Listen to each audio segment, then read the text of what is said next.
Hello and welcome to UX Leadership by Design, the podcast by and for UX design leaders. I'm Mark Baldino, your host. This podcast is and always will be brought to you by Fuzzy Math. We are a UX user experience design consultancy that brings consumer grade UX to the enterprise. I'm also a founder at Fuzzy Math. Would love for you to reach out and say hello sometime. At Fuzzy Math, we work on digital products, strategy and design.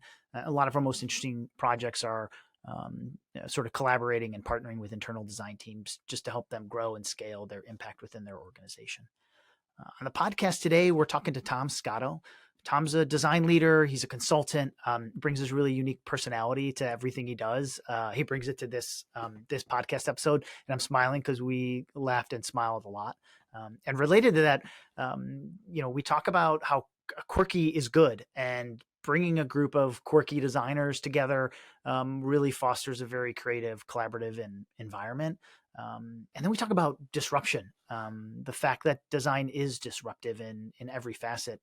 But Tom has a great way of discussing it and presenting it to his team so that they know that they are disruptive in what they're doing, but also sharing that disruptive nature with others outside of the four walls of the design team in a really safe manner, which I think is really, really hard to do. So just want to thank you all in advance for listening. Please enjoy this episode.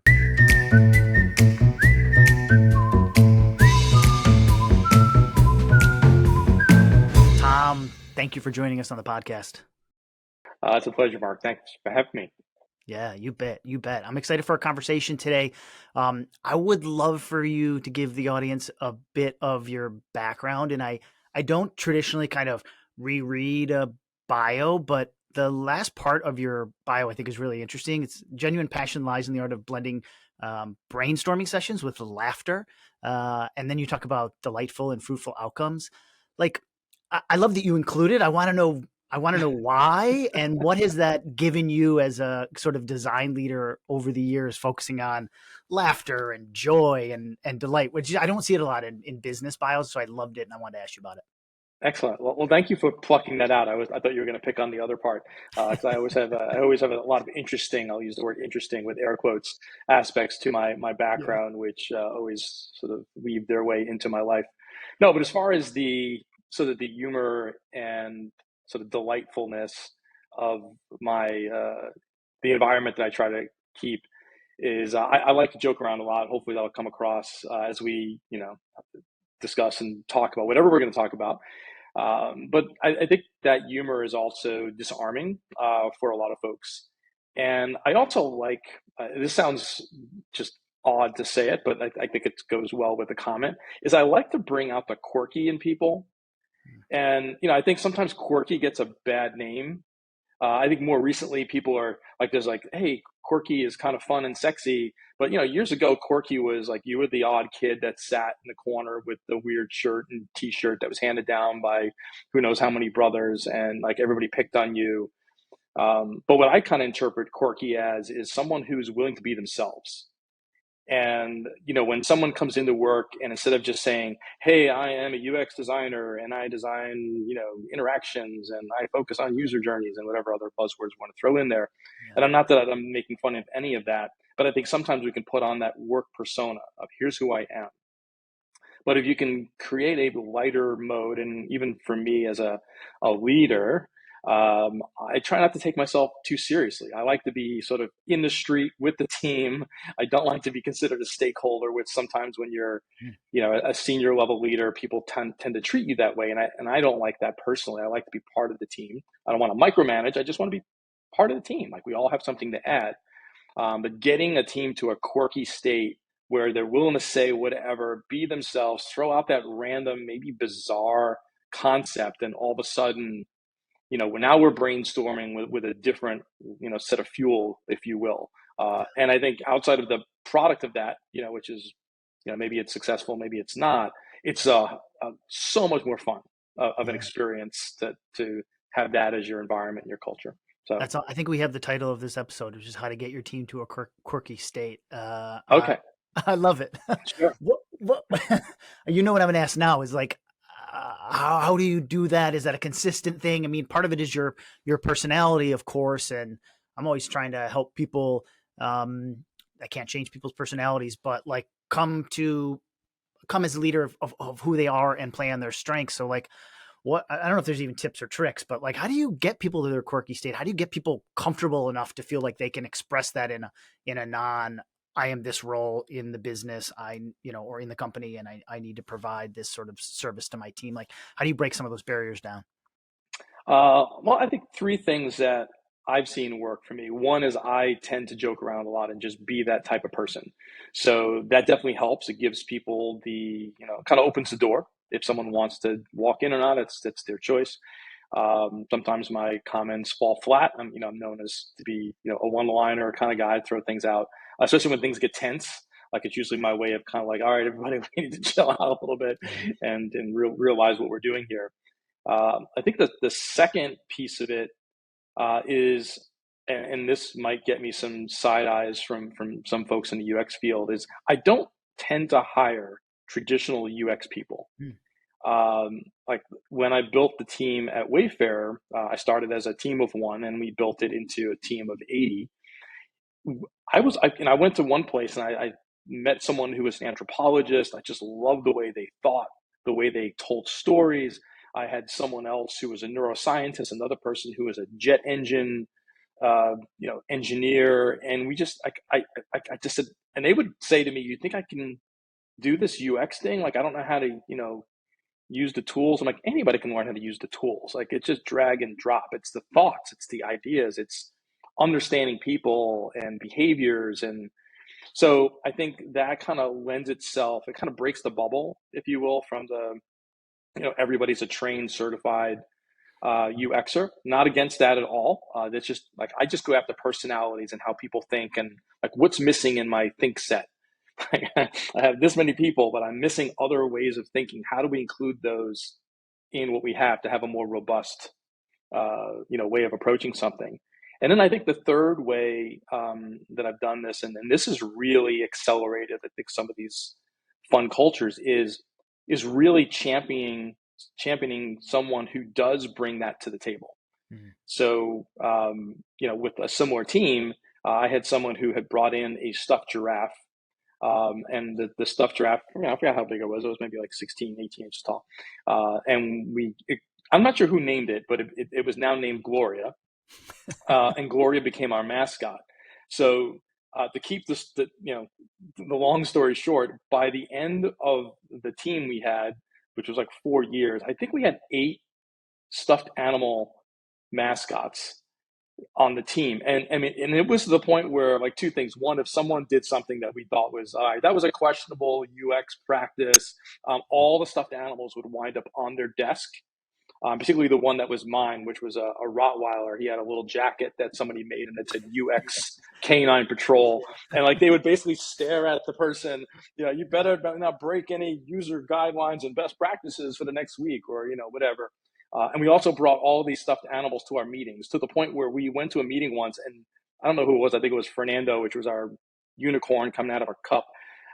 Someone forgot him. I'm like, we cannot start the meeting without Fernando. And I made someone go like 2 flights down to go get Fernando. They left him on somebody's desk before we can start the meeting. So I think it was like stuff like that. We just kind of built and riffed off of each other. Yeah. But anyway, it was that's the environment I love working in, because that's not what's happening, but that's the energy on which the creation and innovation is being, sort of worked in. Yeah. So, I mean, it's great. And I applaud the effort. I just personality wise, I can be, my team will tell you, I can be a little too buttoned up at times and taking things a little too seriously. So I love the idea of just fostering a bit of creative energy, quirkiness, supporting that within your team members.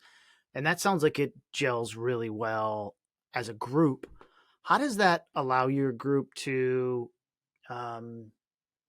operate better? And maybe it doesn't, but does it allow them to operate better with sort of outside of the design team as they're working with other groups, as they're presenting designs, presenting work, collaborating? Like, is it always a benefit? Is there a drawback to that? Like, how does it, I can see a bunch of designers, because I have a team of 20 some odd designers really vibing off of that, and it feeling like it's fueling the creativity. And then I'm thinking about us working with some clients and thinking like, how does that translate, or some stakeholders? So what's your experience there getting it outside of just the design team? I think it's definitely helpful for the team itself. I think going outside the four walls of design is a little bit more challenging, like bringing that energy Yeah. outward. It can be seen as cliquish sometimes, where people are, hey, they got this this thing going on that team. What's going on there? Are they going to gang up on me on this, this roadmap that we're about to do because they're so tight and close, and now product and engineering are feeling like the outsiders. I mean, I want to say I think we've done a good job in being inclusive, but I think to the Quirky point, I would say in my perspective and what I've seen, it had more value inside the team, when we were ideating and doing retrospectives or whatever it was. It just gave us more freedom and unfiltered environment in which to really discuss things. Yeah. So when we think about getting, as you said, outside the four walls of design, like with your group orientation, it doesn't have to necessarily focus on the kind of quirky component, but like, what do you think are some of those hurdles in communicating design and driving change via design? Like what have you bumped into? Has your team bumped into? What are some ways that you all have tried to work around that to drive change? Yeah, no, that's a great question. Regardless of whether you have the best design in the world or the worst, design is disruptive by nature. And I think that's something that I would like to see more designers embrace as an understanding. And the reason I say that is, and I recently had done a talk at Mass Art to their design department on this as well, because they were looking to kind of like broaden their mind beyond their craft. Like how do we get our design ideas out there? And like, well, part of it is understanding how your design impacts others. And we oftentimes look at, the health benefits of something, or how it's going to physically, help someone's business or life, whatever the product, whether it's software or a tangible product or service. But looking at how to bring that product to your audience, there's usually a lot of folks involved, even if you're a small startup. And that great idea, that behavioral change, whatever it is going to cause a number of people to have a very disruptive work life for a period of time. And then that disruption can vary based on the size and the scope of what it is you're trying to design. But I don't think, at least I've not witnessed a lot of understanding outside of the four walls of design on the level of disruption caused by our creativity and our approach to solving problems. Yeah. And I think sometimes designers don't always want to be disruptive, or they're told not to be disruptive. Not don't be a disruptive person, but the design that you're integrating, it should follow traditional patterns of e-commerce. It should be frictionless. And I'm not Mm-hmm. equating disruption with frictionless, but like Mm-hmm. I think sometimes people maybe play it safe, and that's probably the environment that they're working in and the team that they're working in. Like, how do you, as a design lead, encourage your team to be disruptive? And then the flip of that, how do you get others outside of the four walls to embrace that disruption without sort of beating them, maybe with a club, like this is good, this is change, and change is good. Like, what are your tips to get your team to be, to think disruptively, and then how do you sell those disruptive ideas? Sure. So I think the first thing is, all design is disruptive. And I think getting that into my designers. And so even the most basic thing that follows traditional patterns that we've either established within our design system or within, sort of our application flow, any change is going to be disruptive because someone has to plan for it. There's resources, et cetera, et cetera. The level of disruption is that's the piece that we have to kind of figure out. Okay, we have this grander idea. Can we break it into smaller iterations to make the disruption, less of an issue or more digestible? But to the second part of that question, so I guess the first part is I want my designers to know that everything is disruptive, and I don't use disruption as a bad word. It is a fact. Like, this is what happens when you design something. You're expecting change, good, bad, indifferent, whatever. Someone has to do something about it. It's going to be disruptive. I think part of my role as a leader is to pave that way for change. And part of that is working with the team and doing a lot of stuff we just talked about as far as creating the culture, getting people to be sort of thinking first before they start applying process, so that process doesn't supersede thinking. But also, I'm speaking to my cohorts. I'm talking engineering and to marketing and to analytics and to product and everybody I can talk to number one, get an understanding of what their priorities are, and where they're at. Like, how are they doing with staffing? And even an engineering team that we were working with once, they were one of many engineering teams that we were working for at a particular part of the product. They had 6 engineers, which for that particular part of the product was well suited, except that they were junior engineers. They just built the team. So that's also another thing to take into consideration. We're going to throw some maybe concepts or integration or whatever it is at this team, and they're going to stumble with it for a bit because they're a younger team as opposed to a team of 3 where they're all principals, and they eat that stuff up and probably come up with better ways of doing it than we even suggested. So I think that a part of that is for me to lead the way in doing that, letting people know that this is what I'm doing, being a transparent leader. Like, hey, I'm talking to other people. Here's the intel I'm getting. I'm trying to get this understanding so that when we go and propose something, small, medium, large, I've got a sense of sort of the playing field and where those gotchas are going to be. And then we can work on helping people and listen to, like, how do we get this idea into actual production in some form or another. First, we all have to align that is the good thing to do, but being the good thing to do doesn't always mean we're going to do the whole thing lock, stock, and barrel. We have to figure out what that life looks like. Right. It's almost like you're doing a little bit of field research with the groups that you're working with, understanding where they are at, where their heads are at, as you said, like resourcing, staffing, priorities, and then kind of putting a plan together for presenting, let's say, design work, understanding where there's going to be sort of stumbling blocks. So it's a lot of it sounds like a lot of prep. And I would think that designers on your team would respond well to that. Not everybody's really great on their feet. And I know a lot of people like to prepare a lot and know what they're getting themselves into. Am I describing that sort of dynamic correctly? No, exactly. You're describing exactly correctly. And it is important that as I'm doing this, in my sphere, and those that I have influence with and tables that I sit at based on being a senior leader, I expect my teams to do the same. Like, they need to get out. If they're engineers, like, I've led teams where I've been fortunate enough to have both engineers and designers on my team, which is fantastic. But even they needed to go out and speak to other people, whether it's client architects, UI design, marketing, and get that same sort of level of understanding. And that goes back to my comment of wanting to feel like I'm part of the team. Like, just because I'm a senior leader or whatever, give me whatever title you want, I have certain information that I get based on where I sit, and I want to be able to contribute that to the team just as well as I want to listen to other information people have gathered, so that we can bring all that together and make the best decision we possibly can based on the information we have at that moment. Yeah. Yeah. That's awesome. Do you go out and plant the disruptive flag with non-designers? Like, I really like this,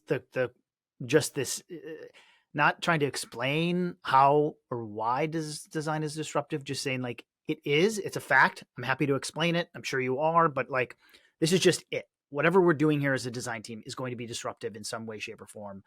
Customers, business, users, engineering, like process, it's all going to require sort of disruption and change. How do you present that outward? And are you as like direct with it? And what are some methods to explain the disruptive nature to people who, I don't know, sometimes people hear disruption and they're scared or they don't want that. Sure. Or I'm a junior engineer, or I'm a product owner, or I'm an executive. And I'm like, no, I maybe need more throughput on the design team. We need to move a little bit faster. And then somebody's coming and telling me things are disruptive. I think a lot of folks could sort of step back. So what are some how do you approach that disruption concept with non-designers, and what are some tips to sort of help explain that? Yeah, no, and I failed at this at first. That's good. That's why we're I, here. We all have. I We've did all a, made a few mistakes oh, along the way, and yeah, you and sharing some of those mistakes will help other people in the future. So appreciate it. yeah, I did a miserable job marketing one of my teams, and it got back to me where it's like, yeah, we just heard from Tom, the head of blah blah blah, and he basically said that UX is here to shake it up and just like just turntables Yeah. and I'm like, whoa, what did I say? And then, I got some feedback from I'm like, okay, yeah, I said that didn't come out really well. So, part of it, I think my heart was in the right place, Yeah. but my communication of that particular concept needed to change. So I think I come at it more of what I've seen happen or play out better is, going to someone like engineering and saying, hey, we just implemented X, Y, and Z, something really simple. I try not to pick anything extreme. Like, what was involved in getting that production? Like that was really great. And they said, oh yeah, we did this, this, this, and then they'll give me a whole litany of stuff that they had to do. And I said, Mm. wow. I said, it's amazing how even the simplest change can really disrupt our priorities and our roadmaps and all that stuff. So I try to use it in my more common language.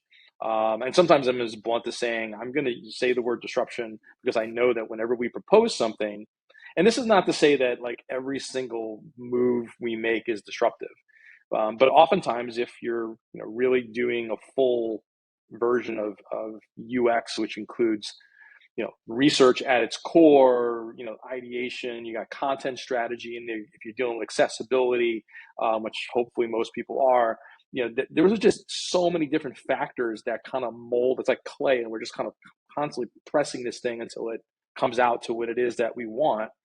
But when you include all those factors in it, oftentimes you come out in a place that you didn't think you were going to be. And that's where the main part of the disruption. It's not like, hey, we plan to do X in Q1 on the roadmap, and we did X in Q1 on the roadmap. I didn't find that disruptive.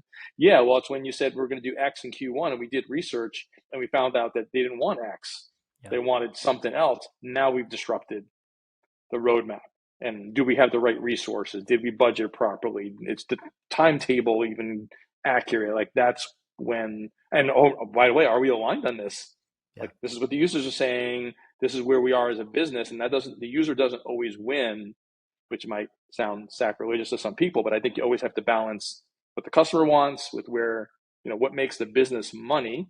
Not that you can ignore the customer, but there has to be a balance with Yeah. where is the engineering? Like, does our tech stack support this? Can our tech stack support this? Etc. So, there's always a lot more to customer said this, everybody jumps. Yeah. Yeah. So anyway, yeah. No. That's helpful. I like the integration of the language. Kind of building a shared lexicon, as you said. Looking at past examples that people don't feel are disruptive, but were disruptive, whether it's decisions that were made along the way to a roadmap or what engineering delivered and the outcomes of that, and sort of saying like we're all being disruptive here. We're allowing for disruption, and that's here's what the benefits are, and looking back and kind of forward is a really sort of smart approach, because you're and I don't think you're doing it it's not underhanded, but you're subtly introducing the concept to people that might be resistant to it by describing that we actually are being disruptive right now. And I think presented in that light probably feels more palatable. Like if you to management, if you come in and say design's here to shake things up, right? Or we're here to drive change and disruption. Like, oh, I think a lot of management is kind of would get worried about that, right? Sure. But if you are talking to management and you're describing them as, hey, you drive change in this organization, you've shook things up, like when they can see it in themselves in their role, they probably respond to it better as, yeah, you're right. We are trying to be innovative, even though we're bounded by what we can build in this time frame and how we're making money and like timeline considerations, but we still are being innovative and we still are driving disruption. I feel like it by applying it directly to people's jobs, it maybe feels a little bit more palatable for folks. Sure. Yeah, I think there's two issues that I personally feel do a disjustice when you come in with design's going to shake things up. Is one, it somehow can be perceived that design is above other things. Like, we're more elite. We're coming in, we're the, whatever, pick your favorite elite type of analogy, which is not correct. And the second is it's a group effort. Like where's product, where's marketing, where's engineering, where's business? Like, we're going to work together on this. I think any design team that comes in and tries to sort of save the day that way, which in not a very collaborative way, is not going to be as productive as they think they are. They might be able to do something quick in the short term, but I think the long term value of that is going to diminish due to the lack of sort of connection of the company and all the various pieces. Yeah, fantastic. Well, I appreciate you kind of deep diving on disruption here and reflecting on some mistakes you've made and some, I think, really smart kind of subtle ways to be disruptive within organizations and kind of empower your design team to be disruptive while working really collaborative with other folks. Can you give folks a sense of what you're up to now, where they can find you, things you're working on? Sure, absolutely. Right now I'm doing a series of consulting gigs, which I find very interesting. I love to teach. So I've taught some college courses more recently at LaSalle University for digital analytics and e-commerce. And in teaching and mentoring, one of the things I enjoy is being able to use real world examples. And it's, when you don't do a bunch of new things, when I get in front of a classroom where I'm mentoring someone, I kind of start feeling like I'm grandpa telling the same old stories over and over again. So I'm like, I need some stimulus. Like, I need to throw myself into some situations that are really going to kind of break my own way of thinking and give me something, additional to think about, kind of process it and see if there's value for me to pass that along. So yeah, right now I'm working with a few different companies, one with a really great design system platform. My background in design systems was great for that. And we're untangling some interesting issues with communication around, how engineers feel about design systems, how designers feel about design systems and design platforms, and how they infiltrate their space or maybe are welcomed into their space. So that's a fun place. And I'm doing some work with some financial groups, because that was an area I haven't spent a lot of time in. And I think even due to my own, like my wife is the financial wizard of my family. So I'm like, I need to wrap my mind around some gnarly financial challenges. So that's where I've spent a lot of my more recent time. And I'm just having a blast, kind of, I don't know, trying to create space for my own personal learning. Yeah, right on. Well, good on you. I think it's easy to take all of our learnings, box them up, and not continuing to push ourselves. So happy that you're enjoying the journey you're on. I'll include links to your website and your LinkedIn if people want to reach out. I think you consulting with some folks and sharing your knowledge in past would be really beneficial for them. And just want to say thank you. Appreciate your time and energy and personality you brought to the call today. It's been super interesting for me, and I know the audience will enjoy it as well. So thank you very much, Tom. Thanks, Mark. And maybe a stuffy will be sent in your direction. I don't know. I like it. Who knows? I like it. You'll see it. Maybe you'll see it in the background on the next podcast. There you go. Awesome. All right. Thanks, Tom. Thanks, Mark.